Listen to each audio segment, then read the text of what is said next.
Kamu punya ini juga? Saya sedikit terobsesi dengan barang ini. Sebenarnya untuk semua barang-barang saya. Pernah terpikir dari mana asal barang kita dan kemana perginya kita buang? Saya terus penasaran tentang itu. Jadi saya mencari tahu. Kata buku-buku yang ada, pengadaan barang dimulai dari ekstraksi, ke produksi, ke distribusi, ke konsumsi, lalu dibuang. Semua ini disebut ekonomi barang. Saya mencoba mencari tahu lebih jauh.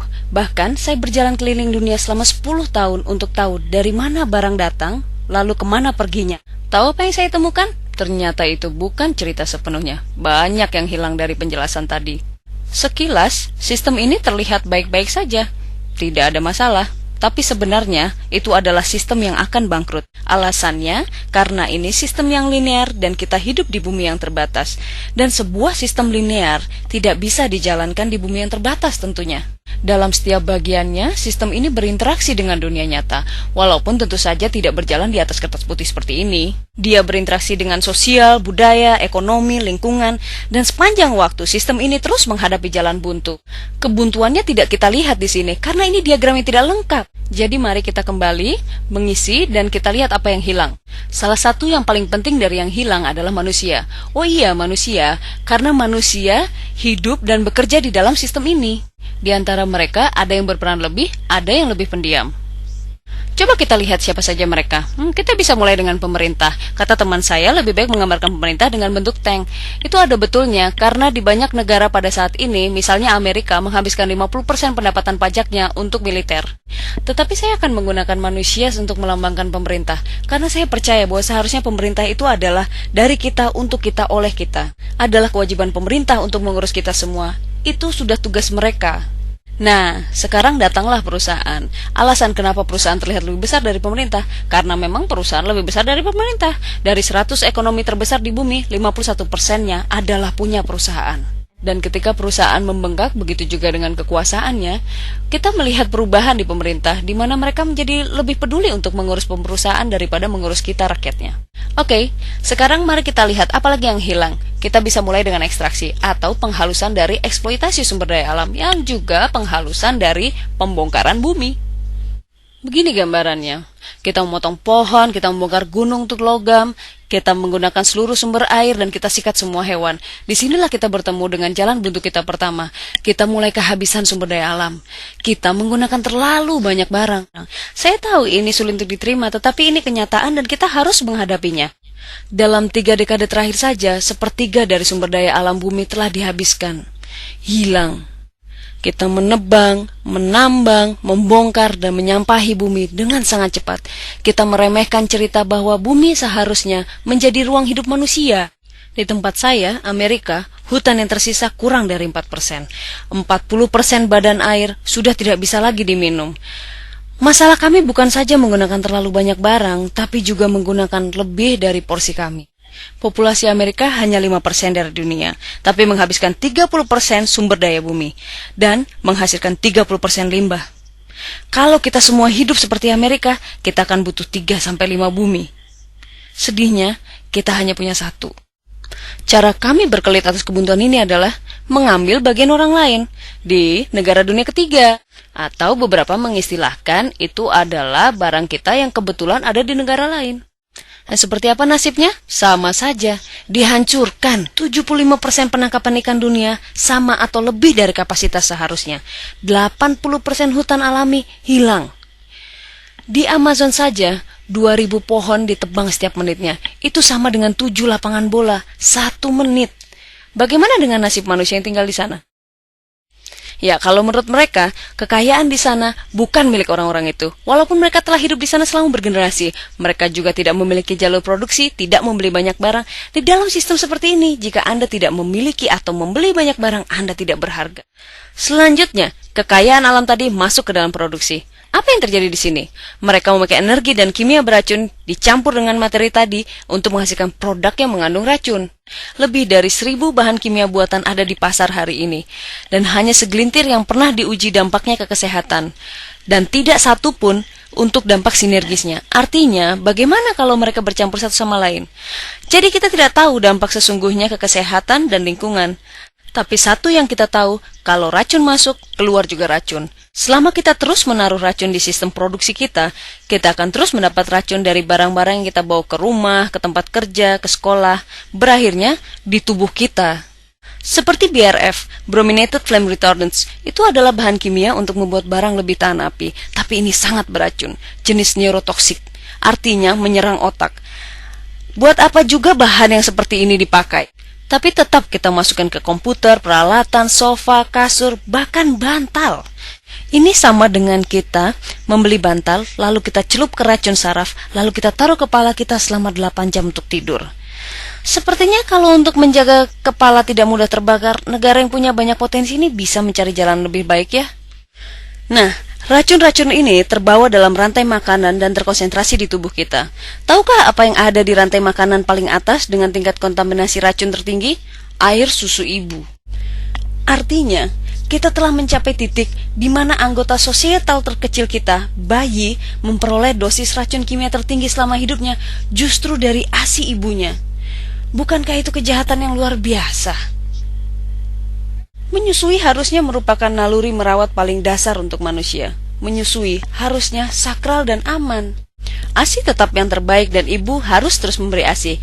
Tapi kita harus melindunginya. Mereka harus melindunginya. Saya pikir mereka mengurus kita. Dan tentu saja orang yang mendapat celaka terbesar dari racun-racun ini adalah pekerja pabrik. Banyak diantaranya perempuan usia reproduktif. Mereka bekerja dengan racun reproduktif, karsinogenik, dan lain-lain. Coba saya tanya, perempuan usia produktif mana yang kira-kira mau bekerja terpapar racun reproduksi, kecuali mereka yang tidak punya pilihan? Itu salah satu keindahan sistem ini. Pengikisan lingkungan dan ekonomi lokal menjamin terus tersedianya orang yang tak punya pilihan. 200.000 orang di dunia setiap harinya pindah dari lingkungan yang membesarkan mereka ke kota. Banyak yang kemudian tinggal di daerah kumuh, mencari kerja, tak peduli seberapa beracunnya pun pekerjaan itu. Jadi bukan cuma sumber daya alam yang terbuang di dalam sistem ini, tapi manusia juga. Seluruh masyarakat tersia-siakan. Yap, racun masuk, racun keluar. Banyak racun keluar dari pabrik sebagai produk, tetapi lebih banyak lagi keluar sebagai hasil ikutan atau polusi. Dan ada banyak sekali polusi. Di Amerika, pihak industri mengaku melepas lebih dari 4 miliar pon racun kimia setahun, dan mungkin lebih, mengingat itu adalah pengakuan mereka. Jadi ini adalah jalan buntu berikutnya, karena siapa yang mau melihat dan mencium 4 miliar pon racun kimia setahun? Jadi apa yang mereka lakukan? Mereka pindahkan pabrik kotornya ke tempat lain, mencemari tanah orang lain. Tetapi sekarang polusinya kembali, terbawa oleh angin. Nah, sekarang apa yang terjadi setelah seluruh sumber daya alam berubah menjadi bara? Kita pindah ke sini, ke distribusi. Distribusi itu berarti menjual semua rongsokan beracun ini secepat mungkin. Tujuannya adalah menjaga harga murah, orang-orang membeli, dan putaran barang bergerak. Bagaimana caranya supaya harga tetap murah? Caranya, pekerja dibayar sedikit dan sebisa mungkin memangkas jaminan kesehatan. Ini semua tentang eksternalisasi biaya. Artinya, biaya membuat barang sebenarnya tidak dimasukkan di dalam penghitungan harga. Dengan kata lain, kita tidak membayar harga sesungguhnya dari barang kita beli. Seperti kemarin, ketika berangkat kerja, saya ingin mendengar berita. Lalu saya masuk ke Radio Shack untuk membeli radio. Saya mendapatkan radio hijau mungil ini seharga $4,99. Saya berdiri di sana hendak membeli radio ini dan saya penasaran bagaimana mungkin bisa membuat seluruh biaya pembuatannya dengan harga segitu dan membawanya ke tangan saya.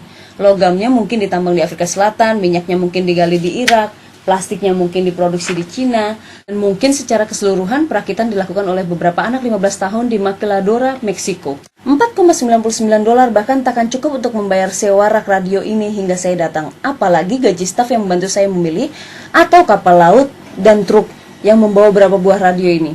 Disitulah saya sadar, saya tidak membayar biaya radio ini. Jadi siapa yang membayarnya? Masyarakat di sini membayar dengan kehilangan alamnya. Di sini dengan kehilangan udara bersih mereka dan meningkatnya penyakit asma dan kanker. Anak-anak di Kongo membayar dengan masa depan mereka. 30% dari mereka putus sekolah untuk menambang koltan, logam yang kita butuhkan untuk membuat elektronik sekali pakai. Yang di sini membayar dengan cara membiayai sendiri jaminan kesehatannya.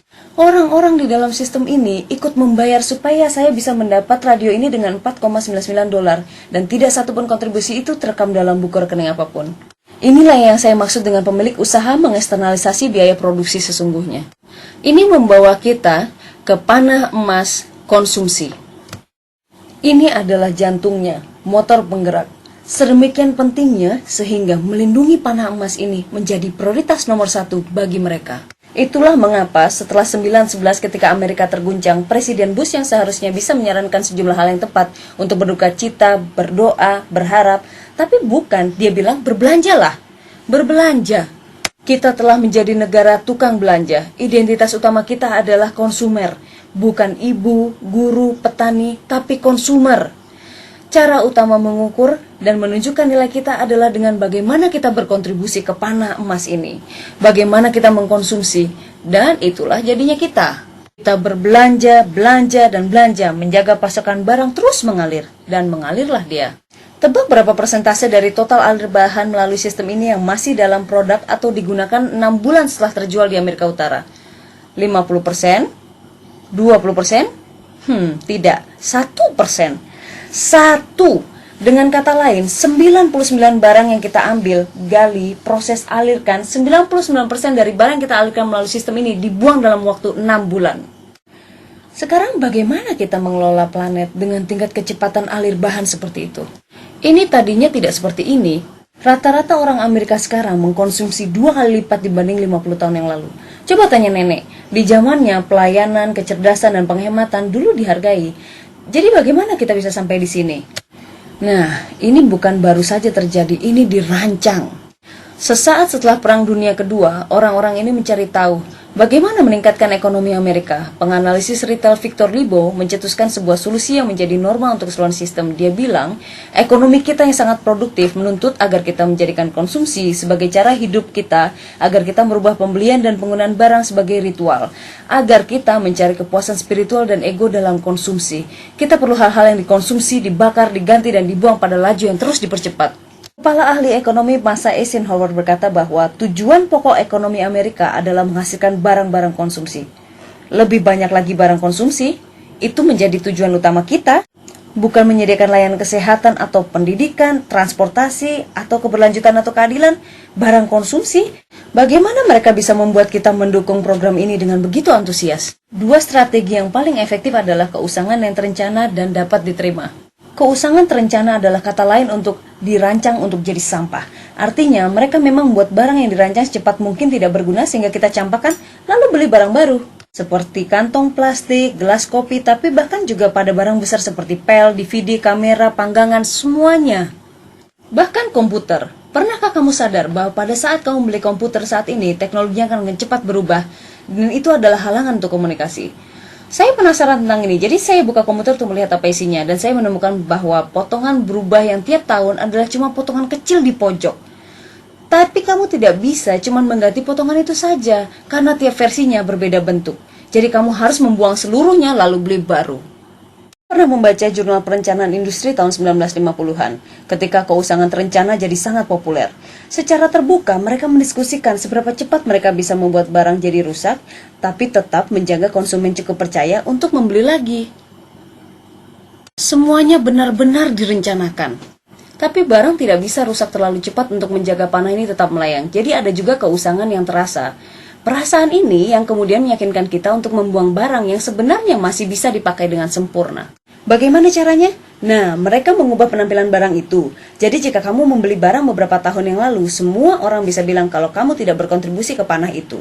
Dan karena cara kita hidup adalah dengan berkontribusi ke panah, hal seperti ini bisa sangat memalukan. Saya mempunyai monitor putih besar yang sama selama 5 tahun. Rekan kerja saya mendapat komputer baru. Ia memiliki monitor layar datar tipis yang mengkilat. Cocok dengan komputernya, teleponnya, bahkan dengan tempat pulpennya. Ia terlihat seperti sedang mengendarai pesawat terbang dan saya terlihat seperti memiliki mesin cuci di meja saya. Mode juga adalah salah satu contoh utama. Pernahkah penasaran kenapa hak sepatu wanita tahun ini datar, lalu lancip tahun depan datar, lancip? Bukan karena debat struktur hak mana yang paling sehat untuk wanita, tapi mengenakan hak datar di tahun hak lancip menunjukkan bahwa kamu belum berkontribusi ke panah itu. Jadi kamu tidak bernilai sama dengan orang yang memakai hak lancip di sebelahmu, atau lebih mungkin seperti yang di iklan. Ini adalah untuk terus membeli sepatu baru. Periklanan dan media umum berperan besar dalam hal ini. Setiap penduduk Amerika menjadi target lebih dari 3.000 iklan setiap harinya. Dalam setahun, kami melihat iklan lebih dari seseorang yang hidup 50 tahun yang lalu lihat dalam sepanjang hidupnya. Kalau kita pikir-pikir, apalagi tujuannya kalau bukan supaya kita merasa tidak bahagia? Jadi, 3.000 kali sehari kita diberitahu bahwa rambut kita salah, kulit salah, baju salah, furnitur salah, mobil salah, kita salah. Tapi itu semua bisa menjadi benar dengan berbelanja. Media juga membantu dengan menyembuhkan yang di sini dan di sana. Sehingga satu-satunya bagian ekonomi barang yang kita lihat adalah belanjanya. Ekstraksi, produksi, dan pembuangannya semua di luar pandangan kita. Jadi, di Amerika kami punya lebih banyak barang dari sebelumnya, tetapi jajak pendapat menunjukkan tingkat kebahagiaan yang justru menurun. Masa keemasan kebahagiaan terjadi sekitar 1950-an. Di waktu yang sama, gila-gila belanja ini dimulai. Kebetulan yang menarik. Sepertinya saya tahu kenapa. Kita punya lebih banyak barang tapi lebih sedikit waktu untuk hal-hal yang membuat kita bahagia. Teman, keluarga, waktu santai, kita bekerja jauh lebih keras. Beberapa analis berkata, waktu santai kita lebih sedikit dibanding dengan zaman feudal. Dan tahukah dua aktivitas utama yang kita lakukan pada saat kita punya waktu senggang? Menonton TV dan berbelanja. Di Amerika, kami menghabiskan 3-4 kali lebih banyak waktu dibanding teman kita di Eropa. Jadi kita di tengah kekonyolan ini, di mana kita kerja mungkin 2, lalu pulang, lelah, ingin bersantai di sofa baru melihat TV, dan iklan berkata, kamu payah. Jadi pergilah ke mall, belanjalah supaya merasa lebih baik. Lalu kerja lebih keras untuk bayar barang yang baru sehingga selalu lelah dan hanya duduk di sofa menonton TV yang menyuruhmu pergi ke mall lagi. Dan inilah siklus kerja, nonton, belanja. Tapi kita bisa berhenti. Gimana dengan nasib semua barang yang kita beli? Dengan laju seperti ini, tidak akan muat dalam rumah. Walaupun ukuran rumah di Amerika 2 kali lipat dibanding 1970-an, itu semua masuk ke tempat sampah. Ini membawa kita ke pembuangan. Bagian ekonomi barang yang paling kita kenal karena kita harus menyeretnya sendiri. Setiap penduduk Amerika menghasilkan 4,5 pound sampah setiap hari. 2 kali lipat dari 30 tahun yang lalu. Semua sampah-sampah ini yang dulunya kita beli entah akan dibuang ke landfill, yaitu lubang di tanah, atau kalau sial akan dibakar dulu di insenerator, baru dibuang ke landfill. Yang manapun akan mencemari udara atau tanah atau air. Oh ya, jangan lupa akan merubah iklim juga. Dan insenerator itu benar-benar buruk. Ingat racun yang masuk di tahap produksi? Membakar sampah akan melepas semua racun itu. Bahkan lebih buruk lagi, menghasilkan racun baru, seperti dioksin. Dioksin adalah zat paling beracun yang pernah dibuat manusia. Dan insenerator adalah penghasil nomor satunya. Artinya, kita bisa menghentikan racun super ini yang dibuat oleh manusia ini dengan berhenti membakar sampah. Kita bisa berhenti hari ini. Beberapa perusahaan tidak mau repot membuat landfill atau insenerator, jadi sampahnya juga mereka ekspor. Bagaimana dengan daur ulang? Apakah itu membantu? Ya, itu membantu, terutama untuk mengurangi sampah di sebelah sini dan mengurangi tuntutan untuk menambang dan menciptakan barang baru di sebelah sini. Betul-betul, kita semua harus mendaur ulang, tapi ini tidak cukup, tidak akan pernah cukup untuk beberapa alasan. Pertama, limbah yang keluar dari rumah kita itu hanya secuil dari masalahnya. Untuk setiap drum sampah yang kamu keluarkan dari rumah, ada 70 drum sampah yang terisi untuk membuat sampah yang kamu tumpuk di rumahmu itu. Jadi seandainya pun kita bisa mendaur ulang 100% dari sampah kita, tetap kita tidak menyentuh inti masalahnya.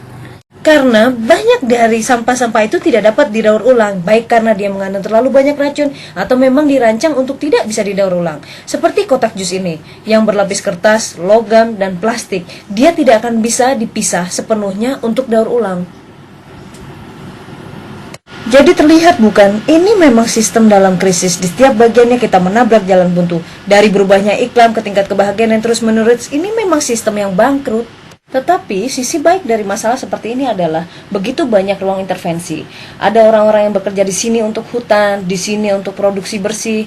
Orang berjuang untuk hak buruh dan perdagangan yang adil, dan belanja yang bijak dan menutup landfill dan insenerator. Dan yang paling penting, membuat pemerintah memang tentang, oleh rakyat dan untuk rakyat. Semua kerja-kerja ini sangatlah penting, tetapi ini akan mulai berjalan ketika kita melihat hubungannya, melihat gambar besarnya. Ketika orang-orang di sepanjang sistem ini bersatu, kita bisa mengambil alih dan merubah sistem linear ini menjadi hal baru, sistem yang tidak menyanyiakan alam dan manusia. Sebenarnya yang harus kita buang itu adalah cerita-cerita lama tadi. Saat ini ada aliran pemikiran baru dan ini berlandas pada keberlanjutan dan kesetimbangan. Kimia hijau, nol limbah, produksi daur tertutup, energi terbarukan, ekonomi lokal. Dan ini semua sedang terjadi. Berapa bilang ini tidak realistis, terlalu ideal, tidak akan berhasil. Tapi kata saya, mereka yang di jalur lama yang tidak realistis, yang terus bermimpi.